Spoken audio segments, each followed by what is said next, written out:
City Light sur Meuse FM, présenté par Fabrice. Bonsoir à tous, je suis ravi de vous retrouver pour une saison 2 de City Lights sur Meuse FM. De plus, nous avons un invité téléphonique exceptionnel, car il a été un peu l'homme de l'ombre de David Guetta de nombreuses années, entre autres. Donc, ce soir, le DJ Joachim Garraud répondra à mes questions. Un entretien enregistré de manière toute particulière il y a quelques temps. Lui était alors aux États-Unis. Mais avant, un nouveau hit, le classement New Wave.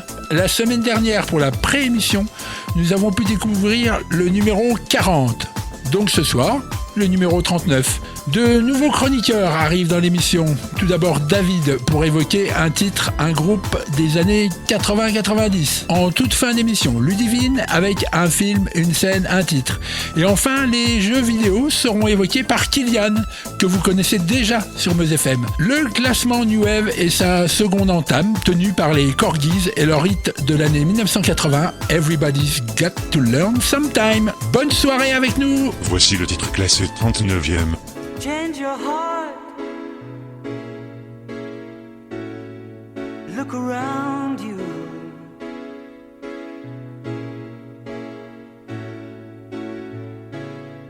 Change your heart. It will astound you.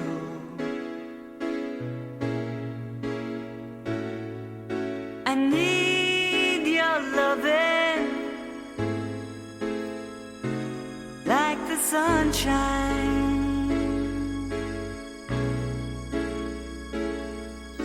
and everybody's gotta learn sometime. Everybody's gotta learn sometime. Everybody's gotta learn sometime.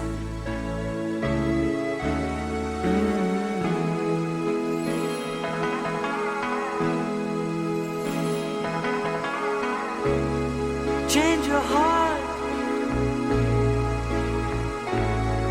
Look around you.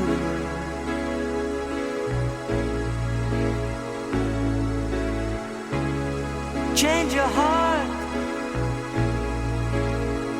It will astound you.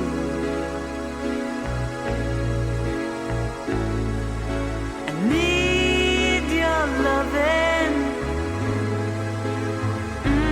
like the sunshine.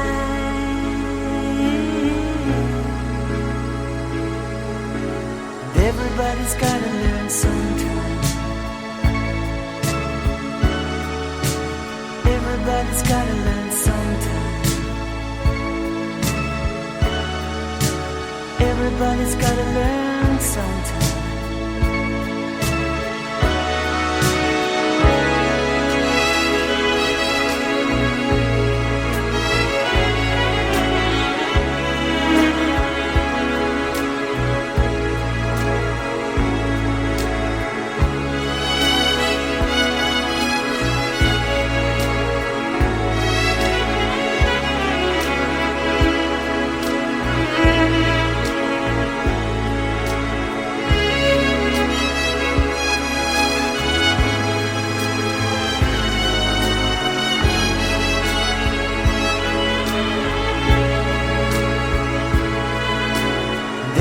Everybody's gotta learn sometime.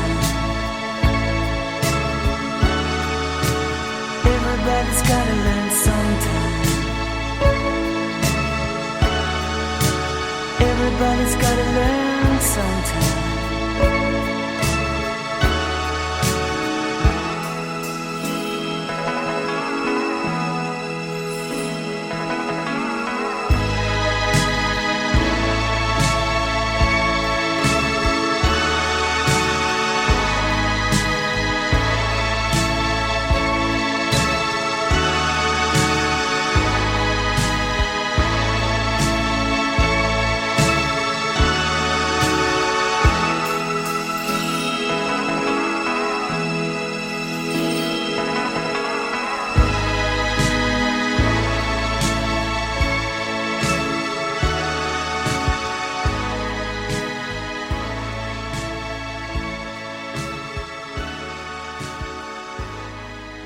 Chaque semaine, nous aurons notre spécialiste années 80-90. Salut David. Salut Fabrice, je te raconte ce soir l'histoire d'un groupe mythique des années 90. Ce groupe de musique pop suédoise est originaire de Göteborg et composé de 2 filles et de 2 garçons. Ulf Buda Ekberg et les frères et sœurs Jonas Joker Berggren, Malin Berggren et Jenny Berggren. Ils sortent 4 albums entre 1993 et 2002 qui se vendent à plus de 40 millions d'exemplaires, ce qui fait un des groupes suédois les plus connus au monde, tout comme ABBA et Europe. Leur premier album, Happy Nation, sera 9 fois disque de platine aux États-Unis et le premier groupe qui classe 3 titres à la première place du célèbre Billboard Mainstream, dont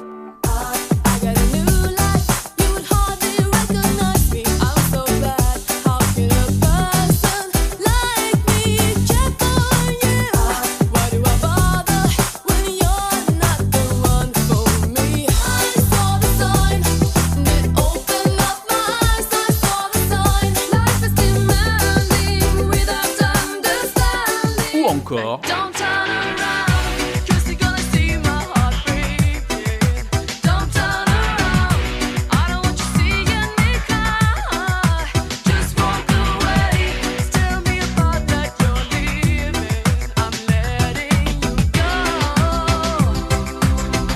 Lynn, la chanteuse, décide de quitter le groupe en 2007, suivie de Jenny en 2009, où elle entamera une carrière solo. Mais on revient au tout début, en 1993, où sort ce savant mélange de dub reggae et de pop, avec le fameux All That She Wants. Allez, salut Fabrice, et à la semaine prochaine.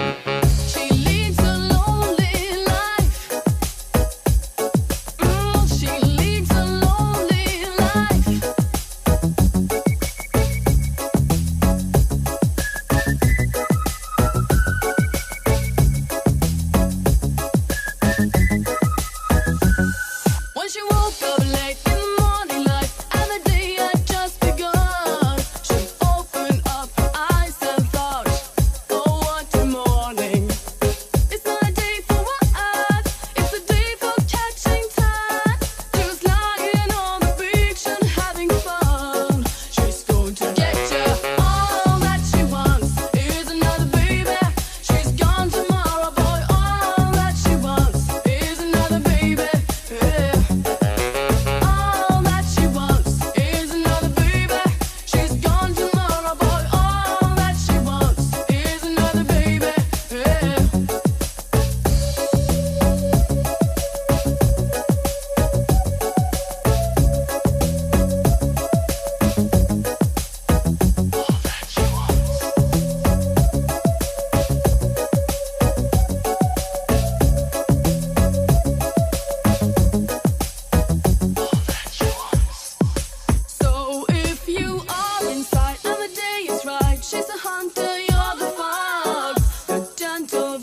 La chronique Sample-moi évolue en un condensé de 2 titres afin de mieux comprendre le principe du sample. Ce soir, la chanteuse française Nadia chantait en 2007 comme un rock.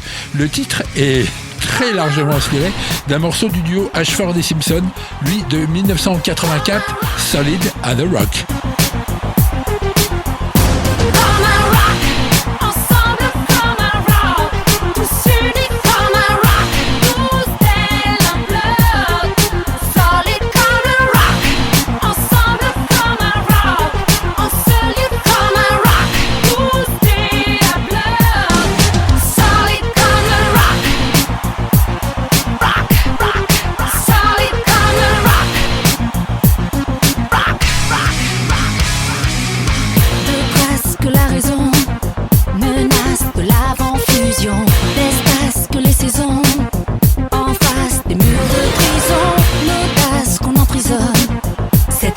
Qui résonne, un cri qu'on abandonne, unissons nos voix.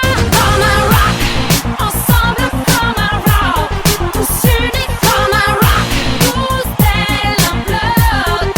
Solide comme un rock, ensemble comme un rock, en seul lieu comme un rock, boosté à bloc. Solid as a rock.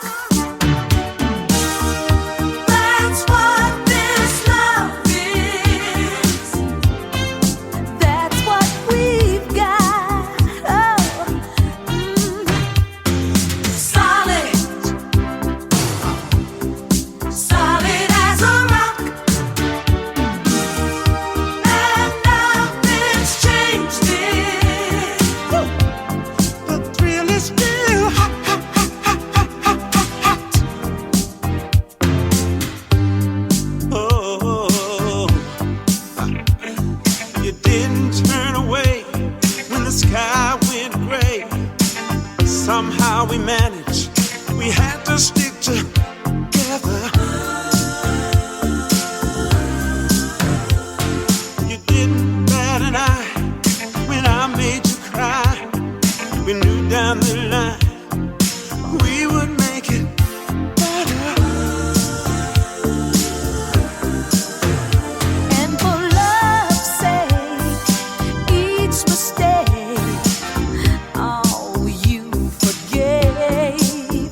And soon both of us learned to trust, not run away. There was no time to play. We build it up And build it up. and build it up, and now it's solid. Solid as a rock. That's what this love is. That's what we've got. Oh, Yes, it is. solid. Solid as a rock. And nothing's changed it. The thrill is still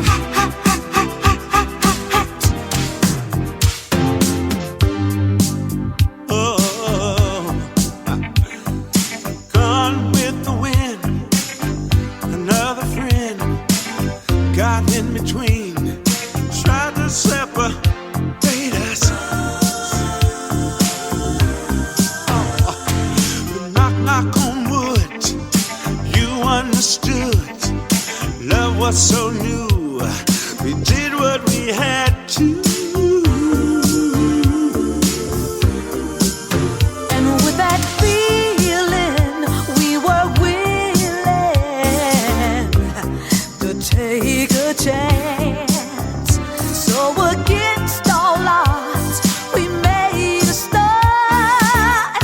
We got serious. This one turned to dust. We build it up And build it up. and build it up, and now it's solid, solid, solid, solid. City Light, City Light. présenté par Fabrice.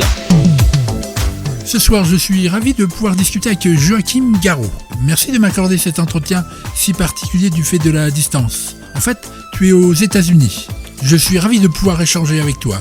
toi le DJ, le musicien, le producteur, l'homme de l'ombre, entre autres de David Guetta. Mais donc, dans tout ça, comment te considères-tu ? Bonsoir Joachim. Salut Fabrice. Alors je me considère comme un amoureux de la musique électronique, un peu geek aussi, puisque j'aime bien toucher à plein de choses différentes, que ce soit la technologie.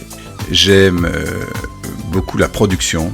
Quand je dis la production, c'est entreprendre des choses et produire des événements, produire de la musique, produire des spectacles, produire du contenu, un mixage de toutes ces choses-là. J'aime aussi produire des émissions de télé ou de radio, tu vois. C'est ce que je fais en ce moment pas mal. Et puis je pense que je suis curieux. Donc j'aime découvrir plein de nouvelles choses que je ne connais pas encore. Donc voilà. Tes débuts sont le Boys à Paris en 1989. Comment un jeune homme de Nantes s'est retrouvé dans cet endroit complètement fou ? Alors mes débuts sont antérieurs à 1989 puisque j'avais commencé déjà à mixer quand j'avais 14-15 ans avec ma disco mobile, quoi. Donc j'ai déjà fait mes armes dans l'ouest de la France, mais c'est vrai que ma première grosse discothèque, en tout cas ma première discothèque parisienne, c'était le Boy à Paris en 89, en novembre 89, c'est vrai. Et comment j'ai atterri là-bas ? Eh bien, ça faisait 5-6 ans que je mixais déjà en province, donc du côté de Nantes, la région ouest, où j'avais écumé un peu pas mal de discothèques et j'avais même mis en place le premier système de DJ non résident, c'est-à-dire que le fait qu'on puisse faire un club le week-end et puis le week-end d'après aller jouer dans un autre club et puis le troisième week-end jouer dans un troisième club et puis faire une espèce de tournante avec les DJ résidents. J'avais mis ça en place avec un système de syndicat de DJ. Donc j'ai fait ça dans l'ouest de la France et quand je suis arrivé à Paris pour travailler pour la radio Maximum, où j'ai été engagé comme producteur, suite au fait que j'ai envoyé une cassette audio à Michel Brier, le directeur des programmes, pour la radio Maximum. Et quand je suis arrivé à Paris, le directeur de la programmation, cette fois-ci Michael Bourgeois, m'a dit « Tiens, toi qui es DJ, il faut que je t'emmène dans un club. Ici, c'est là où on écoute toutes les nouveautés, les technos. Voilà, ça s'appelle le Boy. Moi, je connaissais pas du tout et il m'a emmené là-bas. Effectivement, j'ai pris une grosse claque puisque j'ai découvert le même soir la population gay homosexuelle qui était plutôt discrète en province. Donc là, à Paris, les gens s'affichaient, il n'y a pas de souci. J'ai découvert la musique techno, c'est-à-dire que je connaissais un peu la house et un peu les imports que j'avais réussi à acheter à Nantes, mais pas toute cette scène techno dont je ne connaissais pas. Je connaissais que la pointe immergée de l'iceberg, quoi. Et puis j'ai découvert Paris en même temps. Et donc quand je suis arrivé dans ce club, le Boy, j'ai adoré. Et le Michael Bourgeois, qui connaissait bien Philippe Fassien, qui était donc le directeur du Boy, m'a dit « Tiens, tu devrais faire un essai ». Faire un essai, il m'a branché avec Philippe Fassien, j'ai fait un essai, ça s'est bien passé, et donc au final j'ai fait 19 soirées réparties sur plusieurs mois, puisque je faisais aussi des soirées maximum là-bas, et j'ai fait aussi les mercredis soirs, et le jeudi c'était Laurent Garnier qui démarrait une résidence là-bas. Donc c'était pour moi un rêve absolu de pouvoir me retrouver derrière les platines au Boy, de jouer 100% ce que j'aimais, parce que j'avais quand même une petite frustration quand je jouais en province, c'est que j'étais quand même obligé de m'imposer certains disques, parce que quand tu joues dans un club commercial et généraliste, quand le patron du club vient te voir en disant « Tiens, il y a la table là-bas, ils ont pris 3 bouteilles et donc ils aimeraient bien que tu passes un peu de zouk », bah, tu es obligé de passer du zouk. Et c'est un peu compliqué quand artistiquement tu te retrouves pas dans toutes ces musiques-là.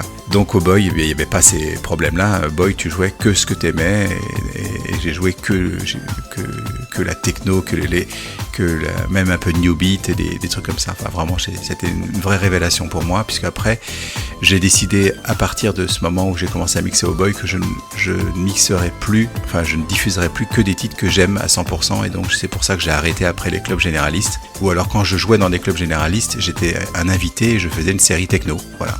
Je suis plus âgé que toi, j'ai bien connu le Boys, un lieu où l'on pouvait croiser Muriel Robin, Bigard, Palmade. J'ai même trinqué à la tequila avec Daniel Auteuil.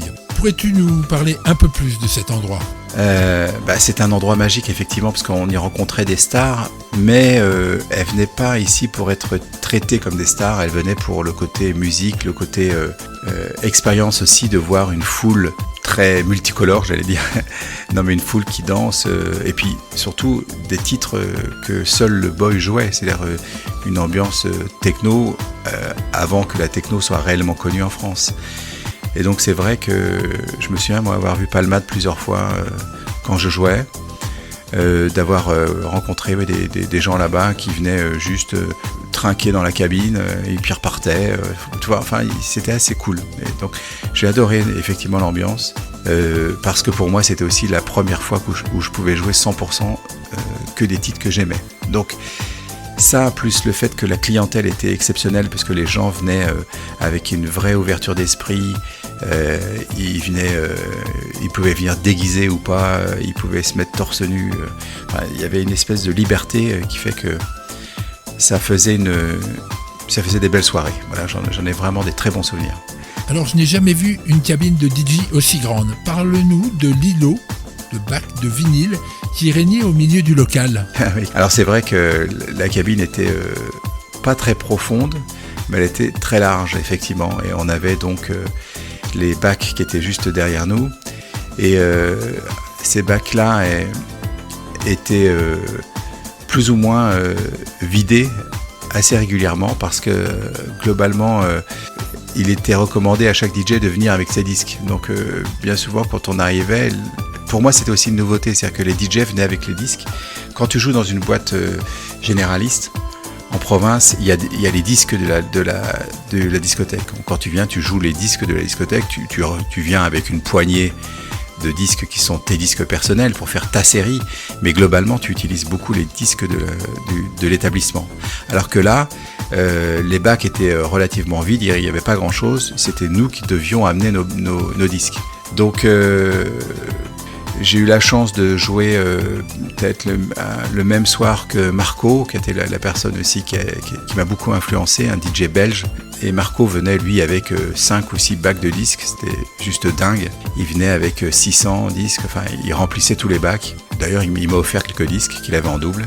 Et bon, je me souviens beaucoup de ces bacs qui étaient là, qui permettaient aussi, quand on faisait des sets assez longs, parce qu'il faut dire qu'à l'époque on jouait pas... on faisait pas des sets d'1 heure, hein. C'était des sets de 6, 7, 8 heures, on faisait de l'ouverture à la fermeture. Hein. Et quand le boy fermait à 9h du matin et qu'on avait commencé la veille à 11h, on s'était fait 10 heures d'affilée, quoi. Et donc du coup, il fallait jouer beaucoup de disques en 10 heures, parce qu'on n'avait pas à faire des répétitions, donc il fallait beaucoup de disques, beaucoup de matière. Et je me souviens aussi que du coup, quand tu faisais des sets un peu longs, on utilisait un peu ces bacs pour se reposer, et je ne veux pas dire s'asseoir, mais au moins pouvoir s'appuyer contre les bacs, c'était plutôt bienvenu. Alors après, ce fut le Twin, encore une toute autre aventure. Tu veux bien nous en parler ? Alors effectivement, après, quand le boy a fermé, en 92, ça a été un choc. Heureusement, Philippe Fassien a ouvert le Queen sur les Champs-Élysées. Et là, c'était autre chose. C'était un club qui s'appelait le Central avant, le 102. 102 parce que c'était au 102 avenue des Champs-Élysées. Après, c'était rebaptisé le Queen. Et le Queen a été une bonne suite du boy, avec des gens un peu plus VIP, parce que c'était sur les Champs-Élysées, donc c'était plus facile d'accès. Le club était bien, moi j'ai bien aimé ce club-là, le son était plutôt pas mal, était moins bien que le boy, parce que le boy c'était très bas de plafond, donc le son était très, je vais employer un mot qui est pas terrible, mais très confiné, alors que le Queen c'était beaucoup plus haut de plafond, parce qu'il y avait cette espèce de mezzanine, mais ça permettait aussi d'avoir des gens un peu partout, c'était pas mal aussi. Donc moi j'ai bien aimé le Queen, c'était un bon prolongement du boy, et j'y ai joué régulièrement, en faisant des soirées, plus ou moins. Et j'ai pas été résident au Queen, hein. Je faisais des soirées de temps en temps, mais c'était bien. C'était moins bien que le boy, je dirais, en termes de clientèle, parce que c'était un peu plus mélangé. Et la clientèle était un peu plus hétéro et un peu moins homo. Et donc du coup, ça se ressentait aussi sur la musique et sur l'ambiance, quoi. Mais c'était quand même très très bien, quoi. À cause du manque de temps, on ne pourra pas parler de toutes tes productions, mais quelles sont celles dont tu es le plus fier ? C'est très très difficile, parce que quand tu fais des productions, tu les aimes un peu toutes, quoi. Et c'est difficile pour moi d'en choisir une plus que d'autres. J'ai peut-être un faible pour mon premier album Invasion en 2008.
faisait longtemps que je travaillais sur cet album solo et que j'ai fait aussi une version où les gens pouvaient commander en ligne leur CD, et que c'est un CD sur mesure qui arrivait chez eux avec la possibilité de choisir parmi 74 titres avec différentes plages. On pouvait choisir la couleur de son CD, le design, et on choisissait les titres et on recevait ça à la maison.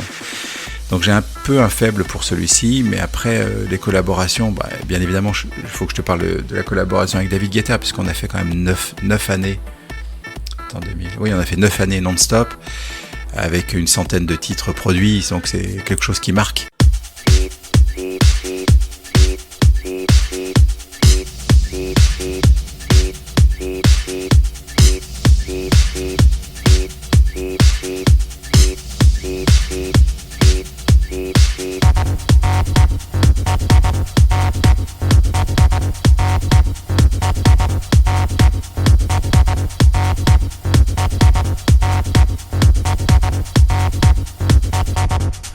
I believe in the wonder. I believe there's new life to gain. Like a god that I'm under.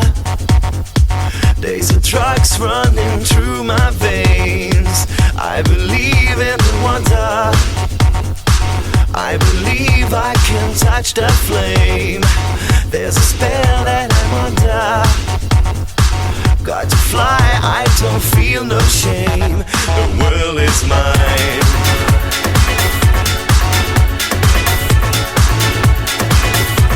The world is mine.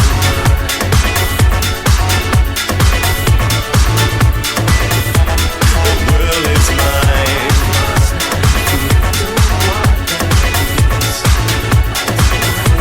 The world is mine.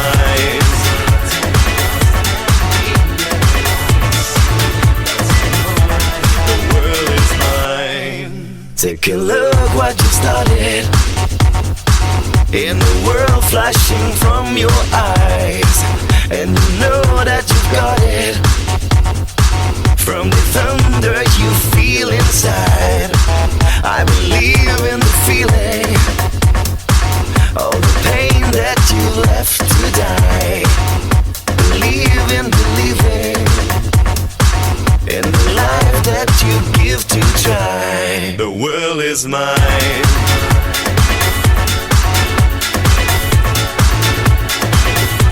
The world is mine.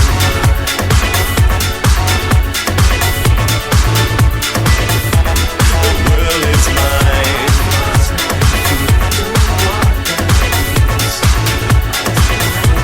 The world is mine. The world is mine.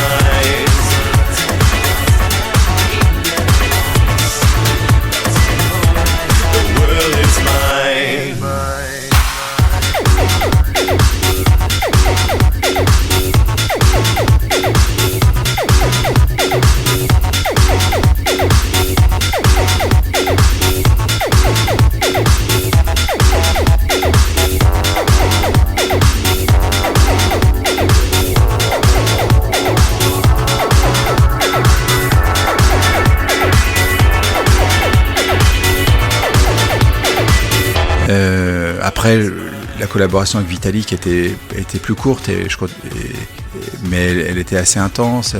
La collaboration avec Jean-Michel Jarre, elle date depuis 1997-18, et je continue à travailler avec lui. Donc tu vois, toutes ces choses-là font partie un peu de mon ADN et de ma production musicale. J'aime beaucoup le côté production où je travaille en équipe avec des gens, où je mets à disposition mon savoir-faire pour des artistes. Tu as remixé de Céron à Kylie Minogue en passant par Mylène Farmer. Quel est le remix qui te plaît le plus ? C'est comme si tu demandais à une mère de famille quel est ton enfant préféré parmi tes enfants. C'est difficile de répondre à ça. Dans les remixes, qu'est-ce qui me plaît le plus ? Je vais pas dire un qui me plaît, mais un que j'ai fait en faisant un gros délire et qui a marqué un peu l'histoire du son électro. C'est celui que j'avais fait pour Philippe Catherine. Luxor, j'adore.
Et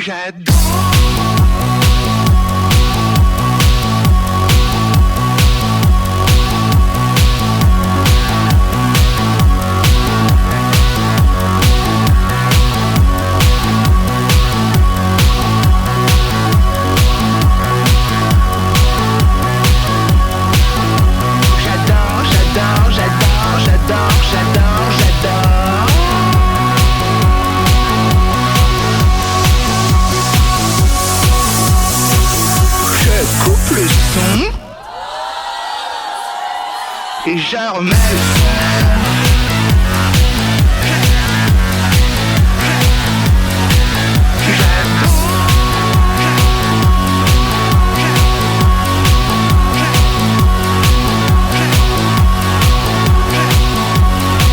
Je coupe le son. Je remets le son.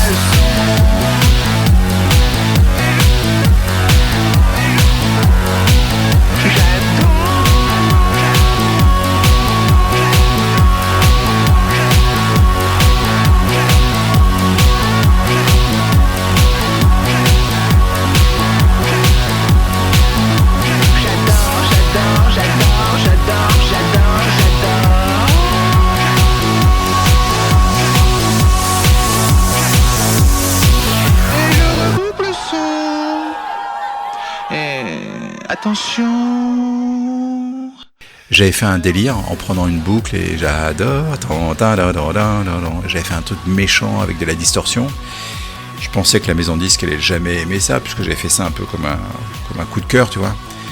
J'avais fait pour moi, pour le jouer, parce que j'aimais bien ce titre-là, et puis je trouvais que c'était un bon délire.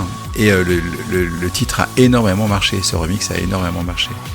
Et c'était marrant d'avoir un artiste français que je pouvais jouer, parce que c'est vrai que dans mes productions, c'est quand même très peu déjà de productions chantées, et encore moins des productions chantées en français. Mais là, il y avait un bon délire, voilà, Philippe Catherine. Après, dans les remixes plus récents, celui que j'avais fait pour Beyoncé et Jay-Z était super, parce que sur le titre Drunk in Love, parce que du coup, ça nous a permis aussi, moi ça m'a permis d'aller au Grammy Award et d'être nominé et de gagner un Grammy Award dans la chanson de l'année. Alors même si c'est mon remix qui n'a pas été choisi comme remix officiel, j'ai fait partie un peu d'une aventure sur une équipe américaine, c'était quand même pas mal aussi. Voilà. Tu es un personnage incroyable dans la musique, car en plus de ce CV inimaginable, on peut rajouter la radio, FG, entre autres. Tu nous racontes ? Oui, la radio a été au début de ma passion sur la communication, sur la production, et ça s'est fait en même temps que le DJing. C'est-à-dire qu'en fait, quand j'ai monté ma disco mobile et que j'avais 14 ans, je faisais des émissions de radio pour une radio pirate qui s'appelait Radio Fantasy à Nantes. Et donc je faisais ça au sein de mon collège. C'était, tu vois, pour te dire, le collège s'appelait La Chauvinière. Et au lieu d'avoir un club d'échecs, un club de volleyball, j'avais monté un club radio. Et on avait bidouillé un petit émetteur. Et au départ, on n'émettait que sur le lycée, avec une toute petite puissance. Et puis très rapidement, on a bidouillé ça pour pouvoir arroser la ville de Nantes d'une façon complètement interdite et complètement pirate à partir du collège. Et donc la radio, c'est quelque chose qui est très important pour moi, parce que c'est une communication avec les gens, un échange de savoir, un échange de musique, un partage. Voilà, c'est vraiment un partage important. Et c'était pour moi le prolongement du DJing. DJing, on faisait ça le week-end, vendredi soir, samedi soir, on allait faire danser les gens, on les voyait, ils étaient en face de nous. On était je faisais des petites salles à l'époque, c'était 100 personnes, 50 personnes. La radio, on s'adresse à plus de monde, on les voit pas, mais on peut être un peu plus long, puisque la radio, on peut faire une émission de 3-4 heures qui parle de musique. Il y avait un vrai contenu et ça me plaisait. Donc j'ai commencé par ça. À Nantes, ma première radio a été RF1, produite par Alain Delmas, qui était vraiment un personnage de la FM. Donc je me suis retrouvé très rapidement dans des conditions professionnelles à apprendre le métier d'animateur radio, quoi, et puis de producteur radio, parce que si tu veux avoir une belle émission, il faut des jingles. Donc c'est là où j'ai produit beaucoup de jingles pour mes émissions de radio. Et donc du coup j'ai fait RFI à Nantes. Après j'ai fait Énergie Nantes. Quand Énergie est arrivé, j'ai eu la chance d'être sélectionné et je me suis retrouvé animateur sur Énergie et producteur aussi. Et puis là, j'ai vraiment beaucoup appris parce qu'Énergie, tu avais des règles très précises qu'on appelait les règles d'or d'Énergie. Parler 15 secondes, pas plus. Commencer ta phrase par Énergie, finir par Énergie, la plus belle radio. Bref, il y avait des règles d'or. Et donc là, j'ai appris beaucoup mon métier d'animateur avec une personne qui s'appelle Jean-Luc Leviennois, qu'on appelait J2L, et qui venait de Paris, lui qui avait été formé à Paris, et qui venait de l'équipe d'Énergie Paris, qui s'était occupé de développement de Énergie Nantes. J'ai commencé à bâtir une petite notoriété locale. Ensuite, j'ai fait Radio Nantes, puisque Énergie Nantes est devenu satellisé, c'est-à-dire que le satellite, il n'y avait plus de programmes locaux, c'était juste Énergie Paris qui rediffusait dans toutes ses franchisés. Et donc du coup, on ne pouvait plus travailler en local, on faisait juste ce qu'on appelle décrochages locaux, qui étaient juste 2 heures le matin ou 2 heures le soir. Moi, je voulais faire des mix le week-end, c'était pas possible. L'antenne d'énergie était Énergie Paris qui était rediffusée sur Énergie Nantes. Donc je n'ai fait que monter 2 étages, puisque c'était dans le même bâtiment. Je me suis retrouvé à Radio Nantes, qui était donc la radio locale leader. Et là aussi, j'ai beaucoup développé des émissions. J'ai fait des émissions de remix, des émissions de bootleg et tout ça. Et puis, de Radio Nantes, je suis passé à Maximum, à Paris.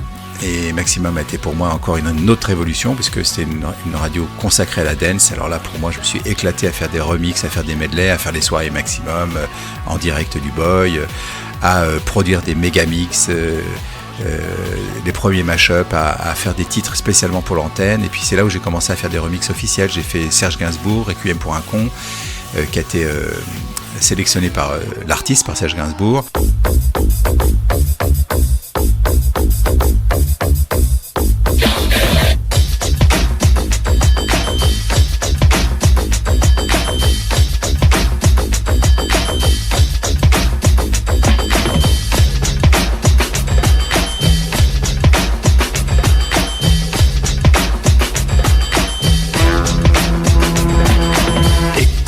Les orgues, elle joue pour toi. Il est terrible, cette air-là. J'espère que tu aimes, c'est assez beau, non? C'est le requiem pour un con. Ouais, je l'ai composé spécialement pour toi. À ta mémoire de scélérat. C'est un joli thème. Tu ne trouves pas, non? Semblable à toi-même. Pauvre con. Pauvre con. Ouais. Pauvre con. Ouais. Pauvre con. Ouais. Pauvre con. Ouais. Voici les orgues qui remet tout ça. Faut que t'apprennes par cœur cette terre-là. Que tu n'es pas même une hésitation sur le requiem pour un con. Quoi, tu me regardes, tu n'apprécies pas. Mais qu'est-ce qu'il y a là-dedans?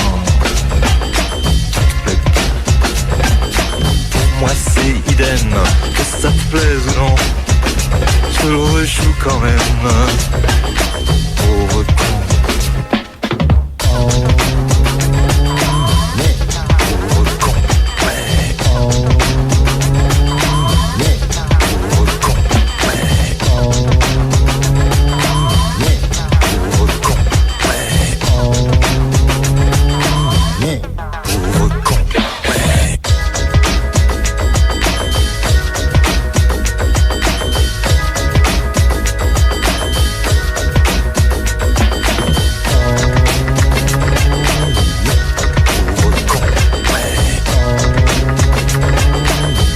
J'ai commencé à travailler pour différents artistes où j'ai commencé à faire des remixes officiels qui sont sortis sur disque. J'ai même travaillé pour des gens comme Michel Polnareff à l'époque. J'ai commencé par les Français, bien évidemment, puis après j'ai commencé à faire des Stéphane Eicher, j'avais fait Déjeuner en paix, des remixes comme ça. J'en ai fait plein, je faisais beaucoup. Et puis après j'ai commencé à faire des internationaux. Et voilà. Et après, de Maximum, effectivement, quand Maximum s'est arrêté en 92, j'ai produit un The Mix, qui est mon émission de radio, et j'ai commencé à la mettre d'abord en podcast. Et puis après, je l'ai mis sur FG. Puis aujourd'hui, je travaille sur FG principalement. Je fais un petit peu de fun radio de temps en temps, un peu d'énergie quand ils me le demandent. Je fournis des mix, quoi. Voilà. Et puis aujourd'hui, je dirais que quand je fais mes streams live le jeudi soir, ou quand je les ai fait d'une façon quotidienne durant le début du confinement, c'était vraiment le prolongement de la radio pour moi, parce que le fait de pouvoir produire une émission et la diffuser de chez toi, c'est juste dingue, quoi. C'est comme si j'avais une petite radio. Et l'avantage d'Internet aujourd'hui, c'est qu'on a une vraie réactivité avec les gens. On voit le chat des gens, on peut aller interviewer les gens, c'est vraiment très interactif. Et franchement, j'adore ça. Excuse-moi, c'est un peu long les réponses, mais les questions sont intéressantes. Olivier Getdown et Jean-Marie K, deux DJ de talent, m'ont beaucoup parlé de toi et de ton humilité. Comment fait-on pour garder la tête froide lorsqu'on a une carrière comme la tienne? Je pense que moi, quand j'ai commencé ce métier, j'étais dans la cave. Le premier club que j'ai fait à Nantes, ça s'appelait le Speakeasy. Et j'étais caché dans la cave, personne ne voyait le DJ. On entendait la musique, c'est tout, mais personne ne voyait le DJ, on était dans le noir. Et j'étais moins bien payé que la personne qui faisait la porte, le service de sécurité, on n'appelait pas ça le service de sécurité, mais le portier, voilà. Et j'étais moins bien payé que le barman, ça c'est clair. Donc j'étais DJ par vocation, parce que c'est ce que j'aimais le plus, moi. Moi, je voulais pas être barman pour gagner de l'argent, je voulais pas être portier, même si ça permettait de draguer les filles et tout ça. Non, moi, ce que je voulais, c'est jouer de la musique. Donc, je voulais être DJ. Quel qu'en soit le salaire, quelles qu'en soient les conditions, moi, ce que je voulais, c'est ce qui me plaisait le plus. Et je pense que cette passion-là, c'est le moteur de ma vie, globalement. Et c'est ce qui fait que demain, je peux me retrouver à mixer ici dans mon studio devant personne, devant mon écran. Je prends d'autant de plaisir qu'à partager ça avec un public de 60 000 personnes dans un stade. Parce que je pense que la fibre originelle de ce qui me fait le plus plaisir, c'est de mixer et de partager la musique et de partager des émotions avec les gens. Et je pense que quand on fait ce métier grâce à cette fibre-là, je pense pas qu'on puisse réellement prendre la grosse tête, puisque on prend autant de plaisir que quand j'avais 16 ans, même si quand j'ai fait des stades monstrueux en Amérique du Sud où tu as 80 000 personnes qui crient ton nom, c'est vrai que c'est très excitant, tu as beaucoup d'adrénaline à ce moment-là. Mais moi, j'ai pas l'impression que ça change ma passion du métier, la passion première de partager la musique. Et quand tu reviens après avoir fait une tournée monstrueuse et que tu te retrouves à jouer dans un petit club de 400 personnes, moi, je prends autant de plaisir. Et c'est ça qui est fou au final, tu vois. À cause du Covid, tu es revenu à ton premier amour, la radio, cette fois sur YouTube. Et tous tes entretiens avec ces DJ, tu as dû prendre un plaisir mais incroyable. Alors, je prends un plaisir incroyable à faire cette émission. Oui, quand le lockdown est arrivé, quand le confinement est arrivé, le 15 mars ou le 10 mars, par là, j'ai tout de suite voulu prendre la parole en disant tiens, je vais en profiter, je vais faire juste une petite émission spéciale et je vais parler un peu avec les gens pour savoir c'est quoi leur feeling, tu vois. Et donc j'ai utilisé ce que j'avais à la maison, c'est-à-dire que mon ordinateur, la webcam et la liaison internet toute pourrie, quoi. Ça m'a rappelé effectivement la radio, le direct, être à l'heure, commencer l'émission à 21h00, que la technique suive, que les flux sur YouTube, Facebook, Twitch, Instagram suivent. Tout ça, c'est très compliqué. Les gens ne se rendent pas compte, mais c'est si tu veux, quand je démarre une émission, j'ai comme une checklist avec une quarantaine de choses à faire dans un certain ordre pour pas que ça plante. Et je retrouve une petite adrénaline du direct de la radio. C'est vrai. Et ça me plaît beaucoup. Et c'est pour ça que j'ai décidé, même après le début du déconfinement, d'en faire une par semaine. Parce que ça me permet de prendre rendez-vous avec les gens.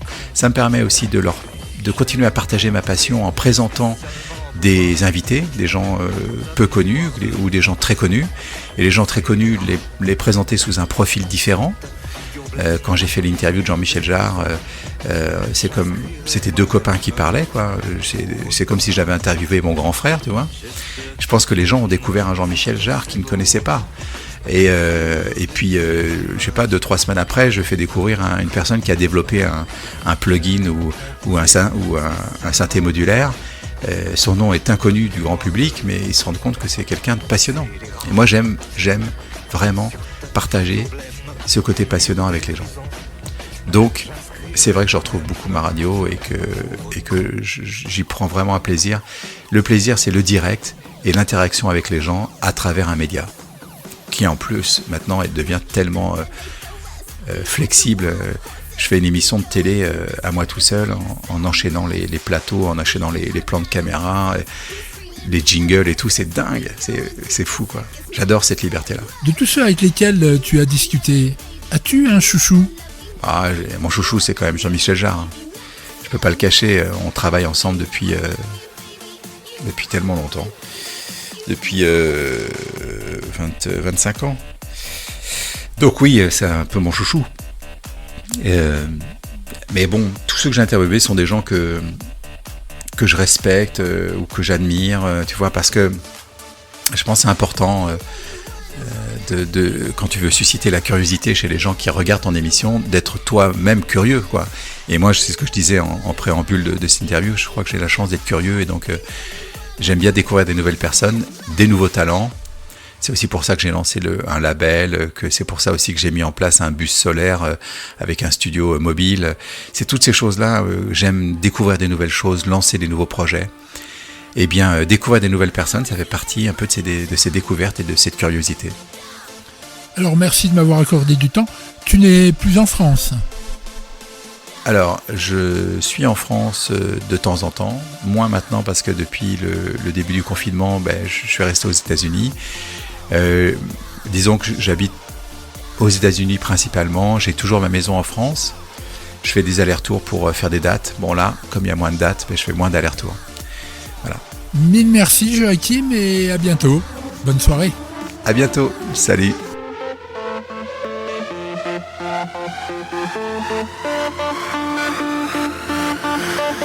I wanna see everybody jump, jump, jump, jump, jump, jump,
Kylian, c'est à toi, bonsoir. Bonsoir Fabrice, et bien ce soir tu as carrément devancé mon challenge, car je vais te parler du célébrissime Space Invaders. C'est donc un shoot'em up dans lequel vous incarnez un vaisseau qui doit tirer sur des envahisseurs de l'espace. Il a été développé par la société Taito et est sorti sur borne d'arcade en 1978. Ce jeu est considéré comme le pionnier des jeux du genre, et est l'un des titres les plus connus à ce jour. Le but du jeu est simple donc, c'est de faire le plus de scores en tirant sur les divers vagues d'aliens, en se déplaçant de gauche à droite ou de droite à gauche, tout en évitant leurs tirs ou qu'ils atterrissent. Space Invaders a d'ailleurs participé à la propagation des jeux vidéo dans le monde, et d'après Taito, en 2007, le jeu aurait rapporté déjà plus de 500 millions de dollars, un joli petit pactole donc pour un jeu ayant une recette aussi simple.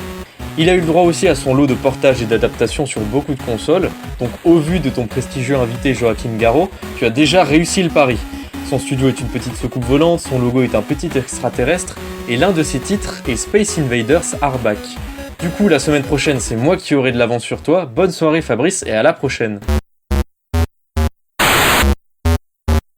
On va retrouver Ludivine qui va nous parler d'un film avec des extraterrestres pour rester dans le thème de la soirée. Salut Fabrice! Aujourd'hui, je vais vous parler de Men in Black. Nous sommes en 97 et Will Smith est Mr. Cool. Il sort de 2 cartons internationaux, Bad Boys et Independence Day. Après sa réussite en tant que rappeur, sa réussite en tant que vedette de la sitcom Le Prince de Bel-Air, c'est le début de sa 3e vie en tant que star de cinéma international. Et avec Men in Black, il imprime définitivement sur la pellicule sa cool attitude. Cultissime le film, les personnages, l'humour, le single Men in Black. Incontournable! Allez, le pitch pour ceux qui ne le connaissent pas encore. Les Men in Black, ou MIB, clin d'œil au FBI, font partie d'une organisation secrète créée dans les années 50 pour réguler la présence sur Terre des extraterrestres. L'agent J, Will Smith, recruté par K, Tommy Lee Jones, forment tous deux un binôme parfaitement opposé et générateur de tous les degrés d'humour, de complicité et de regard sur la vie et ses mystères. Nos agents vont devoir arrêter une bestiole, un alien de type cafard géant qui cherche à s'emparer d'une galaxie cachée sur Terre. Pour ça, l'alien a revêtu la peau du fermier Edgar. Et nous allons découvrir avec délice, en même temps que l'agent J, un univers parallèle où humains et aliens interagissent en laissant une grande partie de l'humanité dans l'ignorance. Ce postulat permet d'utiliser tous les propos les plus bizarres et fabuleux existants. Ce serait la version vraiment marrante et cool d'un croisement entre James Bond et les X-Files. Tous deux sources d'inspiration assumées de cet univers. Le film est une adaptation de comics des années 90, d'où son dynamisme et son inventivité. Les Men in Black seront de service sous les traits de nos 2 compères pendant 3 opus, le 4e de 2019 étant incarné par d'autres, dont le non moins charismatique Chris Hemsworth. Chaque film sera une mission cachant un début de crise intergalactique, dont la résolution impliquera personnellement l'un ou l'autre, voire plusieurs des héros. Je vous rappelle entre autres 2 pastilles croustillantes d'humour dans ce premier opus et le suivant, le fameux Carlin, Frank, alien infiltré sous les traits d'un chien, et Michael Jackson, alien incognito si on peut dire, tous deux très désireux de proposer leur service à l'organisation secrète. Dernière info, la chanson de Will Smith, Men in Black, reprend le sample de Forget Me Nots de Patrice Rushen, un titre de 1982.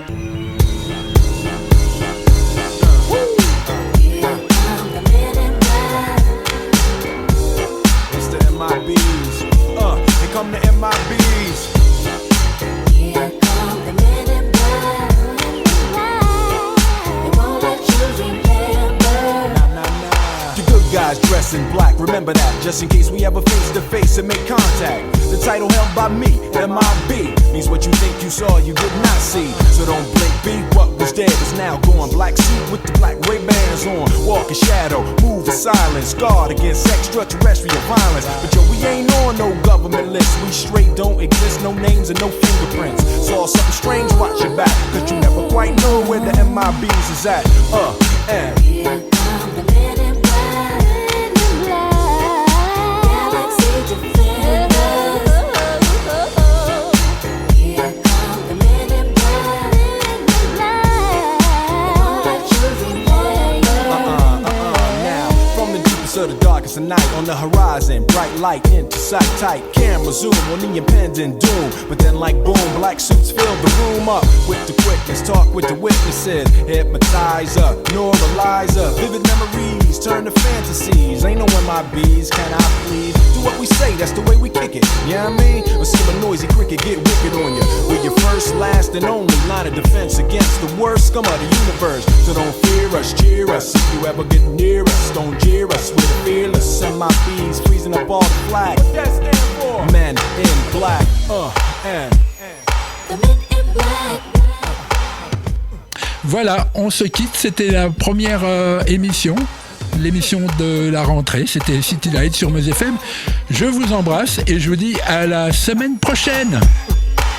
Let me see you just bounce it with me, just bounce with me, just bounce it with me. Come on, let me see you just slide with me, just slide with me, just slide with me. Come on, let me see you take a walk with me, just walk it with me, take a walk with me. Come on, and make your neck work. Now freeze.